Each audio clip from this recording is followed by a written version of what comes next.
যারা মহাবিদ্যা সরস্বতী ভুবনেশ্বরী ভৈরবী ছিন্ন অবস্থা চ বিদ্যা ধুমাবতী তথা বগুলা সিদ্ধ বিদ্যা চ মাতঙ্গী কমলাতিকা জয় মা তারা জয় জয় তারা। আপনাদের তো মকর রাশি মকর লগ্ন, তৃতীয়ভাবে শনি বসে থাকায় পঞ্চমভাবে দৃষ্টি দিচ্ছে, সন্তান নিয়ে টেনশন।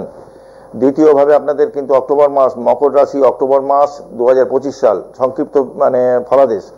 দ্বিতীয়ভাবে রাহু আপনাদের থাকায় হাতে খরচা কিন্তু অনেক হয়ে যাবে, টাকা আসবে কিন্তু খরচা হয়ে যাবে। আপনাদের ষষ্ঠে বৃহস্পতি বসে রয়েছে, ষষ্ঠে বসে দশমে দৃষ্টি দিচ্ছে, চাকরির যোগ কিন্তু রয়েছে মকর রাশির জাতক জাতিকাদের। হট করে বিয়েও হয়ে যেতে পারে, সেটা অক্টোবর, এই 18 অক্টোবর থেকে 6 ডিসেম্বরের মধ্যে যাদের বিয়ে হওয়ার কথাবার্তা চলছে দুম করে বিয়ে হয়ে যেতে পারে। এই হচ্ছে পরিস্থিতি আপনাদের। মকরের অষ্টমে কেতু শুক্রযুক্ত, ইউরিনাল প্রবলেম, প্রস্টেটের প্রবলেম বা গাইনি সেক্টরের প্রবলেম, এগুলো যাদের আছে একটু ডাক্তার দেখানোর দরকার আছে। ঠিক আছে, ওভারঅল এমনি খারাপ নয়। দশমে মঙ্গল বুধ, দশমে মঙ্গল বুধ, টাকা পয়সা যদি ধার দেন সাবধান।